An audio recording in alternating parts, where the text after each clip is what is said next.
Jordan Chariton, our reporter, went and asked Hillary Clinton supporters why they support Hillary Clinton. Let's take a look at that. Then we'll come back and tell you winners and losers on the Democratic side, okay? And then we'll probably wrap it up. But I want to give it just a little bit of extra time in case we get the 97, 98% reporting. All right, so let's go to video 7 here. Kind of getting out of a hole now. The economy is much stronger. And I mean, I kind of hate to see a situation where we go backwards. People who have health emergencies can't wait for us to have some theoretical debate about some better idea that will never, ever come to pass. I don't know that dropping a match and burning the whole thing to the ground and starting over is great, whether you're a Republican or a Democrat or a Democratic Socialist. I think there's a misnomer with that, though, because if Bernie Sanders became president, it's not like the Affordable Care Act would be repealed. Right. I mean, the debate over single payer would be in the background of the Affordable Care Act, right, still in place. I mean, I would definitely endorse single payer. I mean, if it works for Australia, if it works for Canada and all of these other countries, I mean, I think it definitely could work here. Do you think we shouldn't try for a Medicare for all just because it would be a hard debate? I don't know if it's because it's going to be a hard debate. I just don't know that we necessarily need to start over. I mean, why is it starting over? The Affordable Care Act would be still in effect while they're debating single payer. They can keep debating and keep working. What I'd like to see is, no matter who is involved, is to try to fix what's wrong with it. Bernie Sanders is talking about the single payer plan. Everybody would be covered, and you're pretty much getting rid of private insurance altogether. So are you for that plan if theoretically it could go in place? I don't have a problem with insurance companies not being in the system. I mean, as far as I'm concerned, they don't really add anything to it but overhead. I'm not running on just telling you what you want to hear. I'm telling you what I think I can do, what I think I can get done. I wouldn't want to risk my grandchildren's future on a man who does not have the experience making promises that won't happen. I just think Bernie would have a hard time getting a lot of stuff through. You think Republicans are going to welcome a Clinton with open arms? Oh gosh, no. Why would she have an easier time than Bernie? I actually think it might be tougher for Clinton. I mean, you watch Fox News the last few years? Yeah, you could be right. They're large banks, but they put a lot of people to work. What would you do when you break them up? It seems I hear from a lot of Hillary supporters that it's too hard. It's not realistic, so we shouldn't bother trying. Do you want your grandkids, that's the mentality where we shouldn't try? Let's assume we break up our large banks. What happens? We're just relaxing and giving our competitors in Europe, China, Japan, they won't get rid of their large banks. I appreciate Bernie's position very much. I mean, I think $15 minimum wage is absolutely necessary. But $12, what Hillary says, that's realistic. $12, $15. I mean, the fact that you get movement is what's the most important thing. We don't operate overnight. We operate in increments in this country. It is a more conservative country than any in Europe, unfortunately. Actually, over the last few years, the country's been shifting leftward, the data proves. Oh, really? Yeah. But not in the Congress, it hasn't. Well, a lot of it has to do with gerrymandering and, the districts. Yes, that's for sure. I was against going to Iraq, and I was disappointed that Hillary did that. So you still think she's more qualified based on that judgment? I looked at my dad with this really Yes. Isn't the biggest international task judgment on whether you send troops to war and protecting the country? If she was president in 2003... She understands the diplomatic process and how you can compromise and get things done. We have to be able to do that internationally.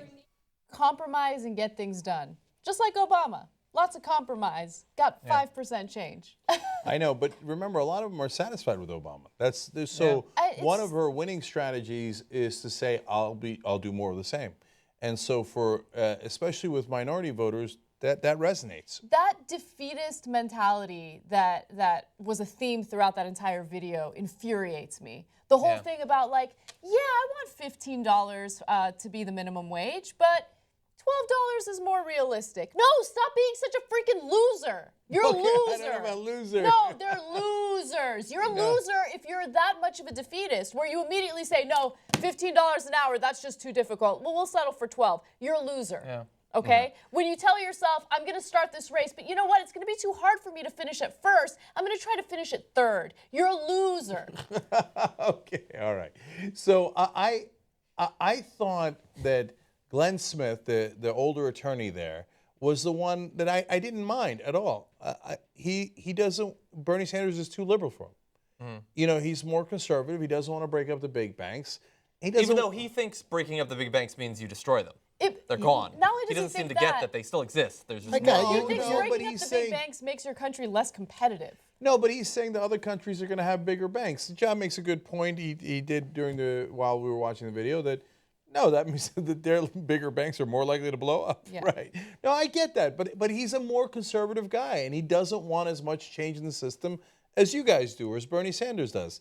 I don't begrudge him that. I disagree with him. Yeah. Right? But I think that's a rational choice to make. That if that is your position, you would vote for Hillary Clinton. Right? I think But that's that they true. should- That's true on all those issues. I mean, I got it. You can't challenge people who didn't know they were going to be in a debate to a debate. And Hillary's obviously her trickery on the Affordable Care Act was effective, right? That you know. But the fact is that was true on all those issues. Those people are not comfortable with that kind of change, with that kind of talk, and probably fearing what that kind of talk would bring on the other side. They fear, in whether they express it or not, they sense that the revolution that Bernie Sanders would bring would be is dangerous for the country, scary to them, in for whatever way, whether it's banks, whether it's healthcare. It's too much. It's too much. And here's a candidate who they feel like has a solid record of pretty sort of progressive policies, solid democratic policies, and that she's super confident and competent and can get things done. And I don't agree in any way with Jordan's suggestion that somehow, I don't know how either of them will work with a Republican Congress. I think it's irrelevant. They both would run into a giant brick wall in a Republican Congress. She is much more likely to get support from the few scraggling remaining Republicans of the world, the Colin Powells of the world, than he is. So I agree and really disagree. So let me explain what I mean by that. I agree with you that it's a tie. The Republicans are going to hate him just as much, right? But I think that is what Jordan was saying. I mean, I don't think he was implying that they'll hate Hillary more. I mean, he's joking around about Fox News and stuff. I think they will hate Hillary less. I think that right. So that gets to my disagreement. So overall, they'll fight him 99% to both of them, right? But the disagreement is, yes, you're right. The Republicans will agree with Hillary Clinton a little bit more on some issues, but those are exactly the issues we don't want them to agree on. Those are the issues where she agrees with them as opposed to them agreeing with her. They're never going to be like, oh, you know what, that's a pretty good liberal position by Hillary Clinton. If Bernie Sanders had that liberal position, I wouldn't be for it. Hillary Clinton, I like more, I'm going to go for it. No, Hillary Clinton is more likely to go in the Republicans' direction and agree on trade deals, tax cuts, etc. Yeah, so that's why I would want Bernie. I got it, but some of them are comfortable with that. I mean, we got to face facts. No, that's right. That's Glenn Smith. Glenn Smith is more comfortable. And I think the other ones too, whether they acknowledge it or not. Just they're more comfortable with a more careful approach. What I thought you were going to say, and where I might even agree with you, is that even though I think they might hate Bernie more, that you never know what happens if you have somebody in there truly fighting. That's right. That's right. That's so also true. You may. The fact of the matter is, I don't know how the Republicans will respond to that because I don't know how the electorate will respond to it. I don't know how the media would respond to it, and it would change the dynamic. And that might be so significant that just that on itself is why it would be worth it to have Bernie there. Here's the one and only thing I admire about the Republican Party. They're strong, okay? And Democrats are not strong. They're weak. And that video perfectly demonstrated that, right? They love concessions. They love being defeatist. They love just conceding. Like, oh, we want compromise. We want to concede. No, Republicans don't have conversations like this. Well, we have. I don't know whether you were on the show. I think we did it in the main hour. But we did a poll on a show that I was on recently in the last month. A poll that indicates exactly. I think it was Old School, where it was a show. I don't know. I was talking to you, but we found a poll about who compromises more. And it's overwhelming. I mean, just if you just ask it, not about specific policies, just in general in life, like oh, you want a slice of bread and I want a slice of bread. We got two slices of. All right, you take one. Whereas Republicans are like, I want all the bread. Let's fight over it. Yeah. And the winner gets all the bread, and the loser's hungry. And you know and what? Is a loser. That's right. Not when it comes to bread, but it's admirable how strong they are. And I wish Democrats had a little of that. That's funny because being an old Republican, I think Let's fight. Let's fight. Well, and you believe that in general. I think, know what I'd want I to think do? you should share the bread. But my nature, my policies are progressive. My nature is mixed, okay, between conservative and liberal. So I'd want to fight, I'd want to win, and then I'd give him the other slice of bread anyway. Right. Yeah. So they Am I get the not bread, merciful? but they'd still resent you. That's a good compromise. Yeah, I look at, like he pointed out, the supporters there were not expecting to be sort of debated on the points and everything. But at the same time, they are perhaps amongst the most enthusiastic supporters for a candidate. If you're at a caucus, then you really like this candidate. The idea that like you don't really understand that like debating single payer doesn't mean getting rid of the healthcare system that we have in advance beforehand. You don't really understand exactly what happens when you bring up the banks. That Hillary yells out, I'm going to focus on changing the Affordable Care Act in ways that will work. And they love that idea. And what exactly would she do? I've been watching every debate. Yeah. I honestly don't know. Yeah. I've been watching every debate with her. I have no idea what she would actually do to change the Affordable Care Act for the better. I can assume from what she's been saying about how difficult this sort of change would be that she would do absolutely nothing. And maybe on some level they understand that, but it seems like they're just buying these lines about. I'm not ready to say you're all weak or anything. In general, I understand that we're psychologically a little bit more prone to that as liberals, but they just accept the lines and they like her and they don't really know what she would actually do. I think that they find Bernie to be a little bit uncomfortable, and so they just accept what she's saying without even being able to answer questions about what she would do. I think it is very well. Look, I think that. Given the circumstances that we've all lived under for 24 years, first of all, it's understandable for people not to want to be part of somebody who's calling for a revolution. I don't want a revolution. I just want things to be okay, right? That's some people are definitely that way, yes. Some people are that way, and those are good people, and those are progressives who just and then by the same token that there is a possibility, because it's not just the policy and whether you can get it implemented, it's the manner in which you govern, right? And this is a woman who's been Secretary of State and who's been a liked member of the Senate by the other party at moments, like when she was voting for the Iraq War. And there's a sense that a guy I think what's hurting him actually significantly, again, with these voters is free college. Because free college to me seems a bridge too far. Not that it's not a good policy, not that it doesn't make sense, but that sounds like, I heard Howard Stern making fun of it, right? Yeah, that's because funny. we're Look, the guy who came up with this free college idea. I know it. I know it for a fact. I know the exact evolution of this idea. It was Adam Green from the PCCC. He polled it. He requested ideas. This was one of the ideas. He pushed it. He built a coalition. It was first a progressive caucus and then beyond. And he says Hillary Clinton's proposal is better than Bernie Sanders on this issue. And Adam's an enormous progressive. Right.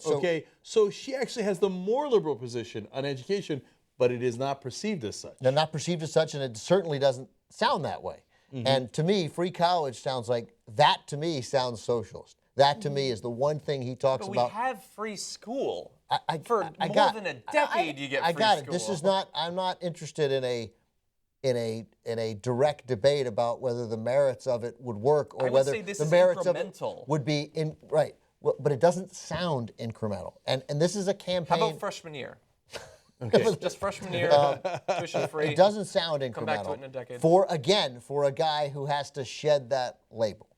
So, and I think it makes people uncomfortable. And if I were Bernie, I would talk about it. It's amazing. I would talk about it differently. He doesn't have to change his policy.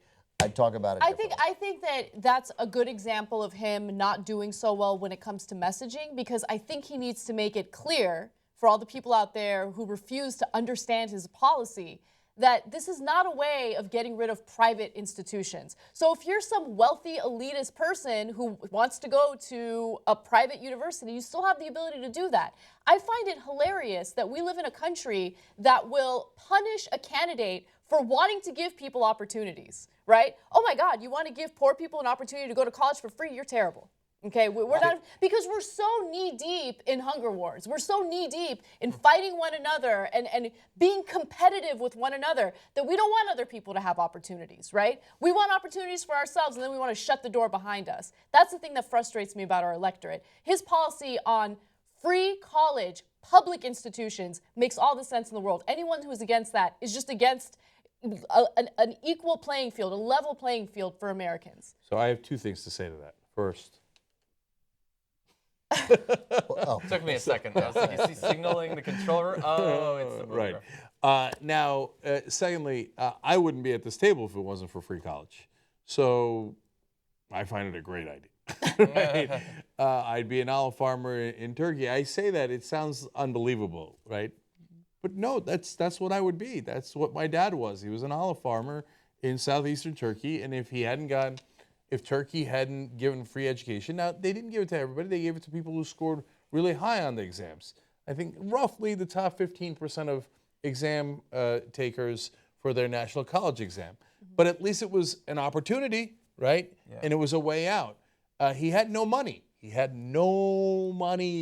Not like you get student loans. There was no student loans back then. We're done. We have no opportunity. So that's where we would have stayed, right? So obviously, I couldn't be a bigger believer in free education, free college. And let me just add one last thing to that. It's not just that, hey, it worked out for my family, which it did, which obviously makes me a big believer. It's not just because it's just and fair and it gives everybody a shot. It's also because it helps the economy. Yes. My dad then went on to go to a very good school, got a good education, met a lot of people there, and then was able to start a business. And eventually, in Turkey, that business wound up hiring over 100 people, right? And being a really, a nice part of the economy. And this is how your economy grows. And it wasn't just him, the guys he went to college with. I mean, it was in some ways a weirdly magical time in Turkey, of all places, in the early 1960s, right? And so a lot of those kids were dirt poor. And they came from towns and villages all across Turkey.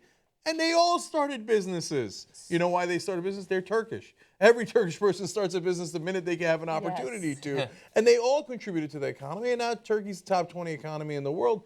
1,000 different complicating factors. But it worked. It works. It's a smart economic move for the country. If we get Bernie Sanders, the USA could be like Turkey. Oh, yeah. Don't say that. Make Is the America worst Turkey again. Worst framing ever. And just to add to that, I mean, it would help the economy in that people would have the education necessary to be entrepreneurs, to be innovative. But it would also help the economy in that people wouldn't have to be strapped down by huge amounts of student loan debt. Yeah. People who can't go out there and buy houses or cars or contribute to the economy because they have to pay off these loans, which you can't get rid of in bankruptcy. Exactly. Yeah, I just think it needs to be framed different. I don't object to the policy. And you're right, it doesn't sound right to people because we haven't had it, and it's a change. It's a big change. Like, let's not pretend it's not a big change. It's a big change. Yeah. It's not incremental. I think, but really fast, the version, Are we still talking about Turkey, by the way? Because I was not super interested in that. Yeah, we're going to incrementally move to being Turkey. In the 1960s. Like 80 years ago, as a country, we fought, as a country guided by something like the political movement that we're still sort of a part of, or at least the ideology. We made amazing strides and got for American workers things that they had never before had in the history of humans. That the idea that not every kid should die of black lung necessarily or be ground into paste by hard labor when they're 8 years old. The idea that you would have a weekend and then eventually that you'd have a retirement. All of these things, we got all this stuff. And then decades and decades went by of fighting in foreign wars to protect our freedom or whatever, and more productivity, just shooting through the roof in productivity. And 80 years later, what do we have extra? We got Medicare along the way. We don't have any extra days off. We don't have an extra weekend day. We still get the same free elementary school and high school that we got 175 years ago. How many lifetimes need to go by when we get a little bit more than we did 80 years ago? I got it. You're right. That's incremental. Just a little bit more. Right. A third weekend day. But it's not incremental when compared to yesterday.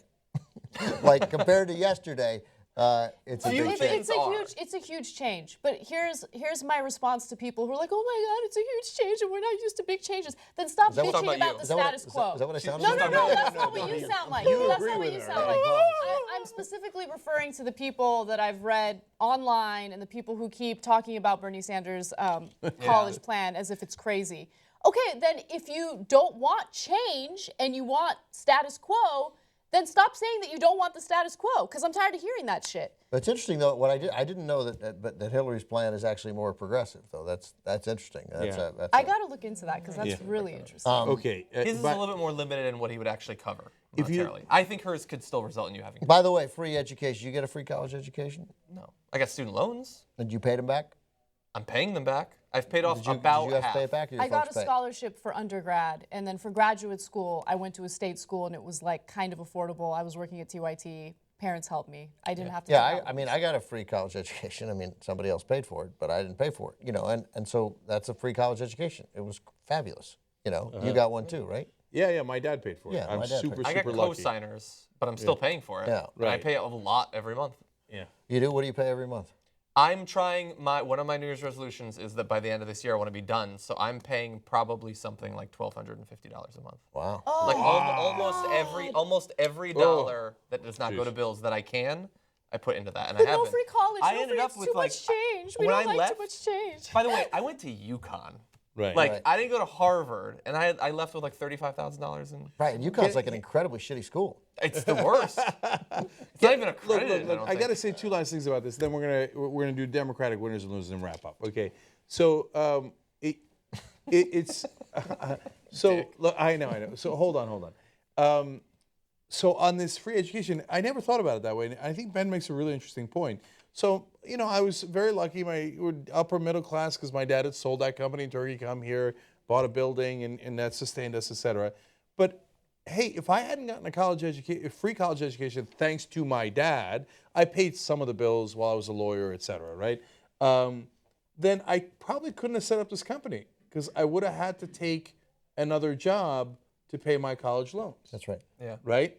And so I had the privilege of getting a free college education because my dad had money, right? So a now, lot of if people you do. don't have that privilege, then you don't have the same opportunity that I had. That's right. Right? Education is supposed to level the playing field for everyone, regardless of what your socioeconomic status is, regardless of how disadvantaged you were growing up. Yeah. And we don't have those opportunities anymore.